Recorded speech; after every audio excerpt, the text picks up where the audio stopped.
Hello, I'm Dr. Johnny Lupinacci from Washington State University, and it's an honor to be presenting at the 3rd Annual Eco-Ability Conference. I'd like to take a moment to thank the presenters and the organizers participating in this event. The title of my paper today is called Imaginings of Community, Perceptions of Disability, the Environment, and Inclusion. Recognizing the discursive pervasiveness of neoliberal capitalism and its restrictive conceptions of personhood, this paper takes the position that activist scholarship supportive of inclusion for all requires a serious commitment to rethinking how we both constitute and are constituted by understandings of community. This paper will explore alternatives outside of our current historical conjecture to the extent possible, given the inherent limitations of a language rooted in visions of neoliberalism. The unsustainable limits that accompany neoliberal capitalism should compel activist intellectuals to think of potential futures that support the notion of diverse, inclusive, and sustainable communities. The current atrocities of social exploitation and environmental degradation demand the full commitment to examine the cultural assumptions and limits of many currently dominant disciplining theoretical frameworks. However, bodies bound within larger economic and exclusionary paradigms limit the imagination from moving beyond the confines of discursive boundaries. In this way, our subjectivities are so entangled with the discourses of neoliberal capitalism that many feel compelled to publicly concede to its legitimacy, despite how it contributes to pervasive exploitation. Situated within the educational context of eco-justice education and critical disability teaching and research interests, the work presented in this paper will be directed towards the possibilities that critical education possesses to imagine inclusive communities. More specifically, the paper confronts difficult contestations of who is included and excluded, moving beyond the Cartesian dualisms of such problematic binaries. Confronting contestation of who is included and excluded and dominant definitions of community and imagining communities that are truly inclusive. As a theoretical framework, critical education theory spans decades. However, this paper works in solidarity with the diverse scholarship of critical disability studies that seeks to challenge and interrupt perceptions of hegemonic normalcy and contest ableism by highlighting moments that can provide us opportunities to challenge the dominant ideology at work when conceptualizing community through an imaginative rendering taken from a variety of critical traditions such as intersectional ecofeminism, critical disability studies, critical animal studies, and through the projects of eco-ability and eco-justice. Understandings of community are culturally mediated and thus directly linked to century-old patterns of beliefs and behaviors that rely on the historicity of the privileging of individuals over the recognition of our existence as a complex web of biologically and culturally diverse relationships that make up the living systems to which we all belong. Drawing on scholarship from ecofeminism and eco-justice education, this paper examines methodology for critically and ethically understanding the relationships that connect us to critical projects that push us to imagine truly inclusive communities that contribute to sustaining life for all members.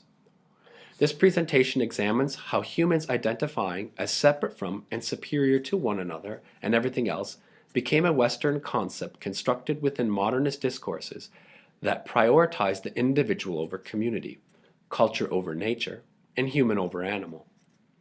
This research presents methodologies for professionals allied to the community, defined by Goodley, drawing from Finkelstein, as, and this is a quote, services and professionals that respond to and are led by the aspirations of individuals with disabilities and their represented organizations, end quote. So the paper shares methods for professionals allied to the community working directly to identify how the dominant discourses reproduced in our day-to-day relationships and practices construct understandings of community. Further, as professionals allied to the community, this work seeks to support self-advocacy through educational efforts to eliminate the pervasiveness of hegemonic structures that threaten inclusiveness for both human communities and the more than human world.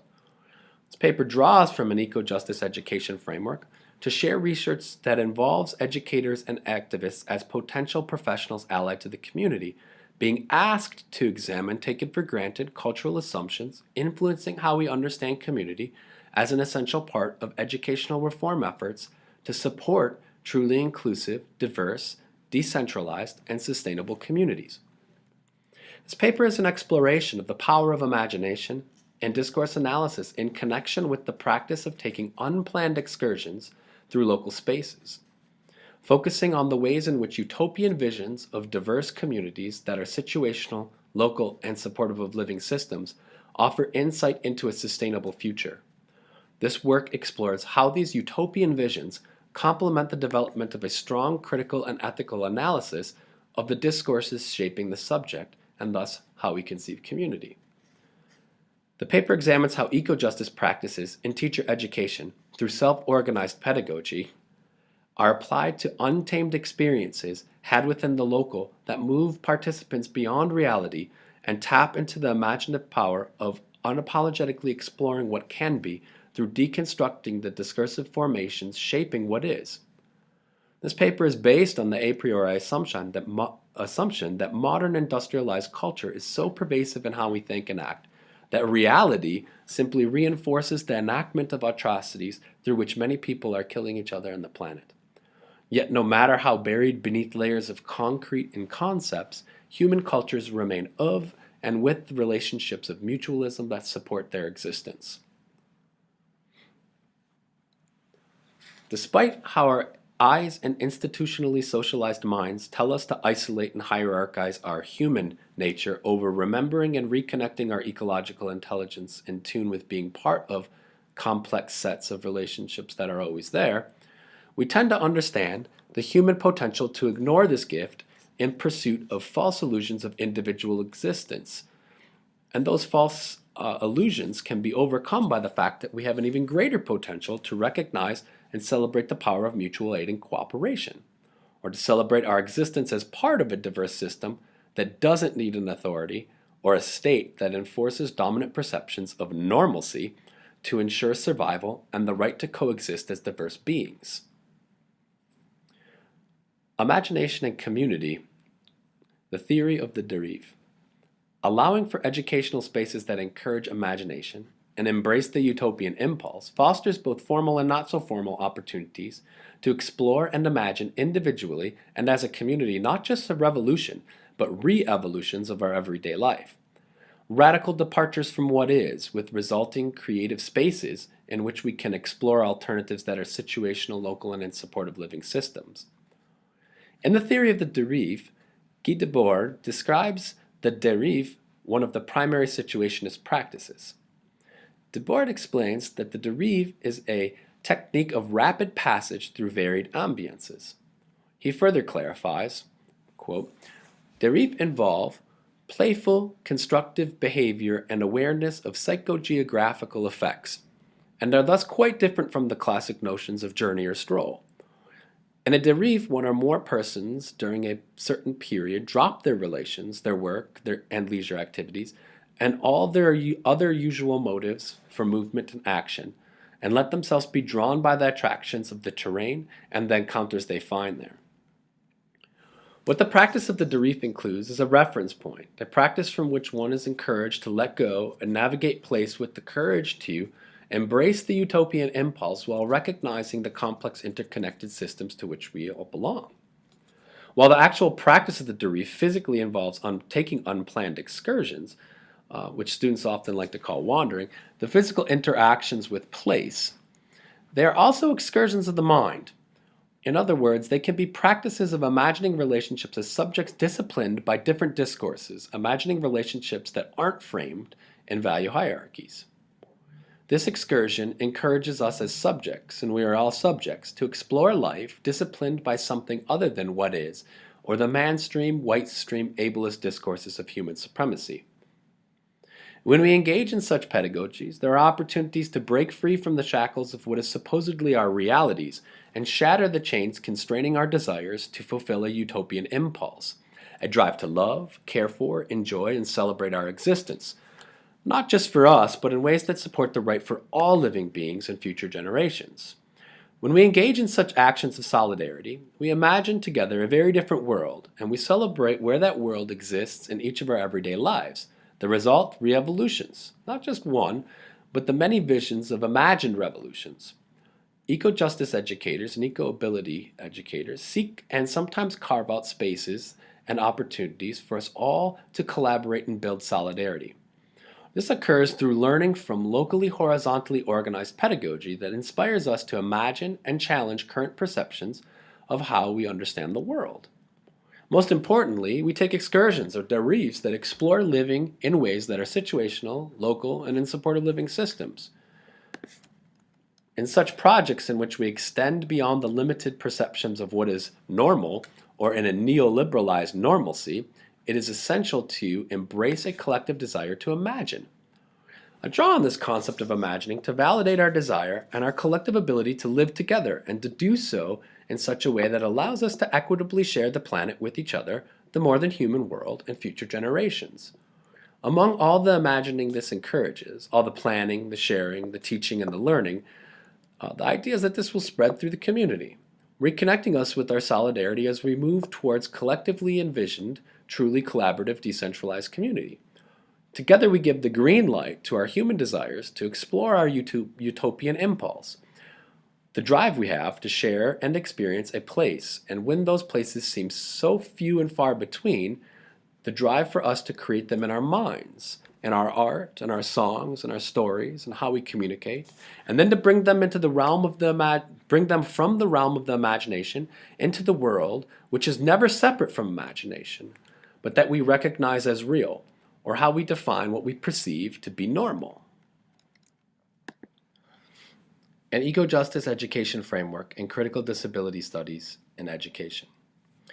Eco-justice education is defined by Marticevic et al. As, quote, the understanding that the local and global ecosystems are essential to all life, challenging the deep cultural assumptions underlying modern thinking that undermine those systems, and the recognition of the need to restore the cultural and environmental commons, end quote. Central to an eco-justice analysis in connection with deconstructing perceptions of disability is the importance of recognizing the differences between ecologically centered cultures and dominant individual-centered cultures.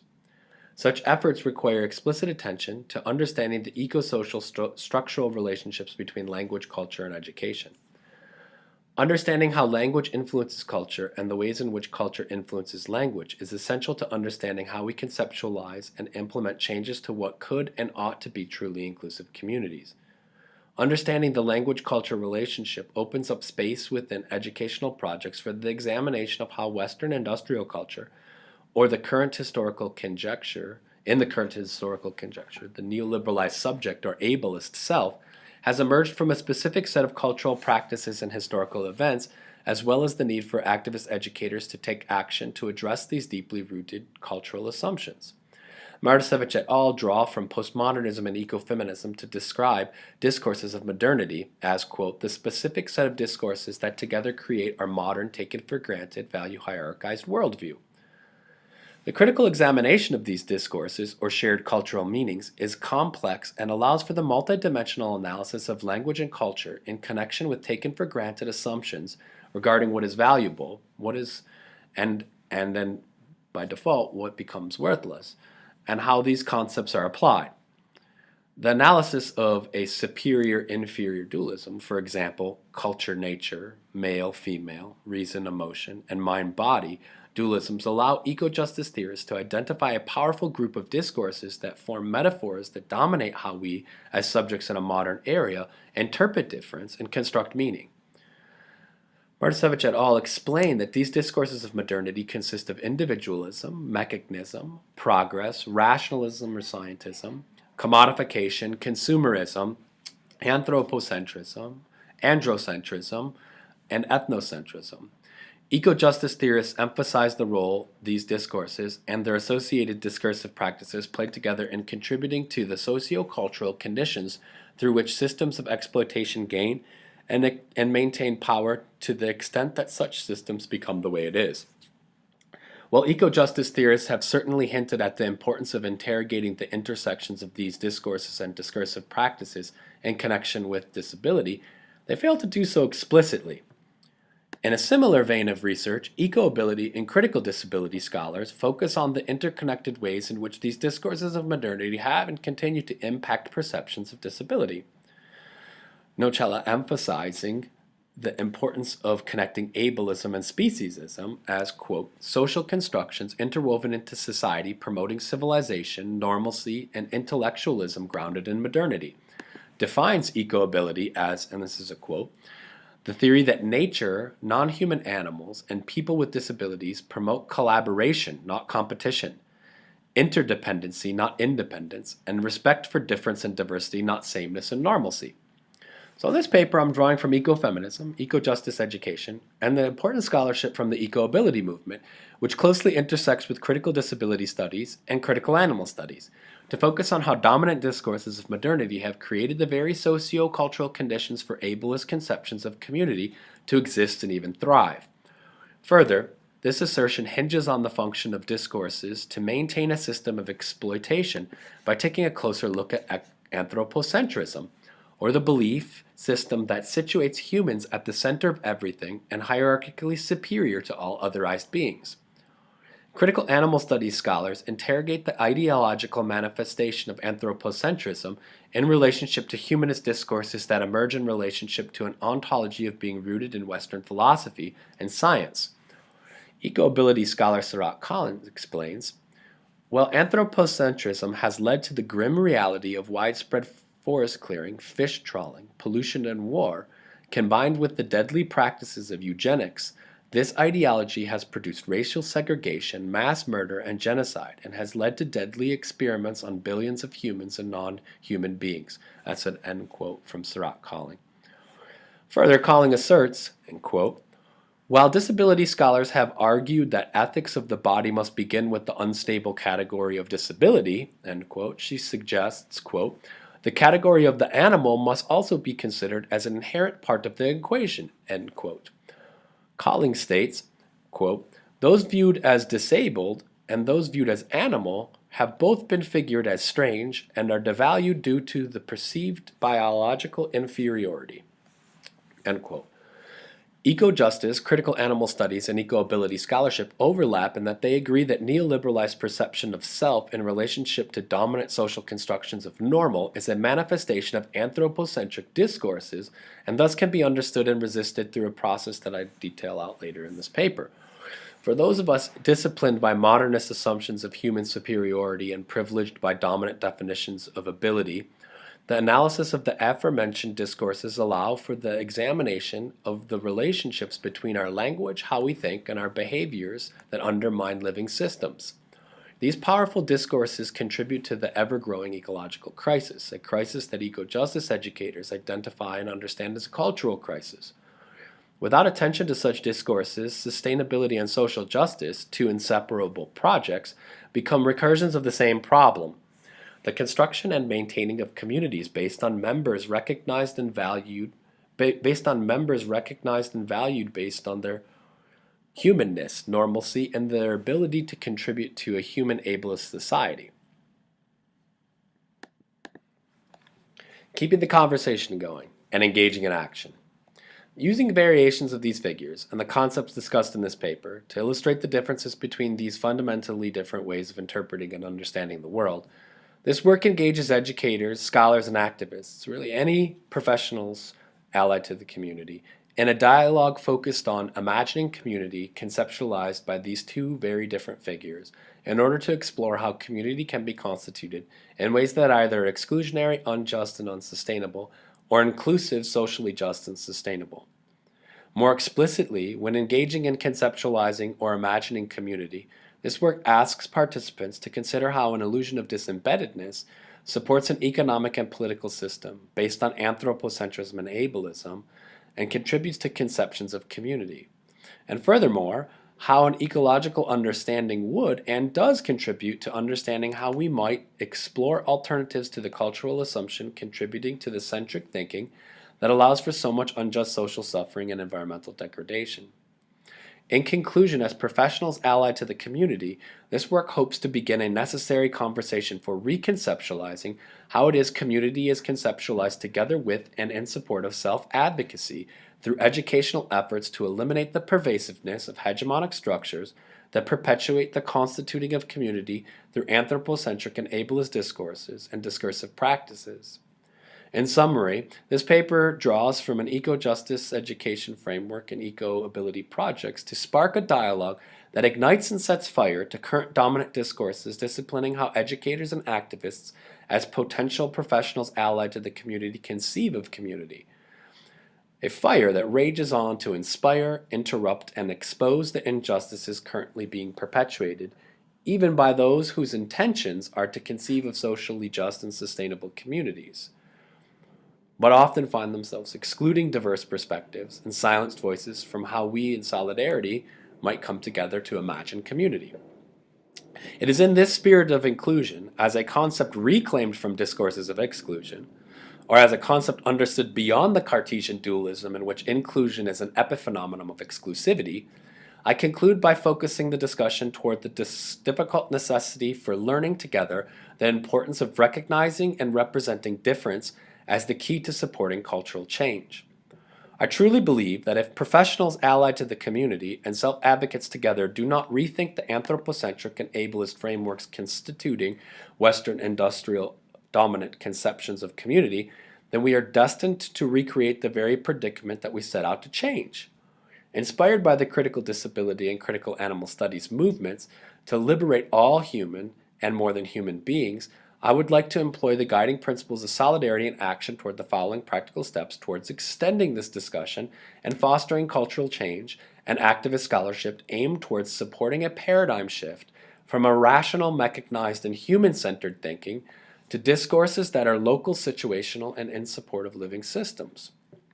Recognizing that there is no one set way to engage in this work or predict the directions of these critical dialogues, I conclude by outlining a few potential suggestions. Since a huge part of this discussion is based on recognizing that the discussion itself has to include diverse perspectives in consideration of each other and the more than human communities, the principal action in the following steps is basically building networks of solidarity which translate to recognize, respecting, and representing diversity among a multitude of movements to educate, organize, and take action together in diverse ways to break from anthropocentric and ableist visions of community. So step one is to engage in radical teaching and learning. The kind of teaching and learning that explores as professionals allied to the community and collaboratively with self-advocates, rethinking the assumptions influencing how we as humans construct meaning and thus how we learn to relate to each other in the more than human world. Further, makes the commitment to critically and ethically examining how we understand educating, organizing, and taking action towards supporting collectively imagining together healthy communities that include all beings and the intrinsic value of recognizing, respecting, and representing the right of all to exist as beings that belong to the same shared ecological system. So teaching and learning. The other thing is to engage in critical and ethical examinations of just imagining communities. So let's come together and imagine community. But as notions of community are all too often defined in terms of human-centered exclusion and based on perceptions of normalcy, it's important to work to reclaim community and to imagine it in terms of who and what is included in our definitions of this construct. And more importantly, how those definitions contribute to either supporting or undermining the right of all beings to coexist in such imaginations. So, imagining community. The other step is to engage in examining community in terms of inclusions and the diverse ways in which our living relationships can be recognized, respected, and represented through teaching and learning among all members. Specifically engaging in recognizing the role that activist networks, especially self-advocacy networks, play in alleviating and eliminating unjust suffering in our communities. We have to build networks of solidarities with all these organizations. And engage in strong alliance with all those suffering and support the oppressed in solidarity while simultaneously working to shift and challenge the dominant systems that often governs the alleviation of suffering of all marginalized and subjugated beings. In all cases, we have to show our solidarity and take action to stop the systemic domination of one another, ourselves, and our more than human kin. So imagine individually and share collectively these imaginings of communities with others in spaces where those visions are not silenced, nor privilege afforded to only anthropocentric and dominant perceptions of ability.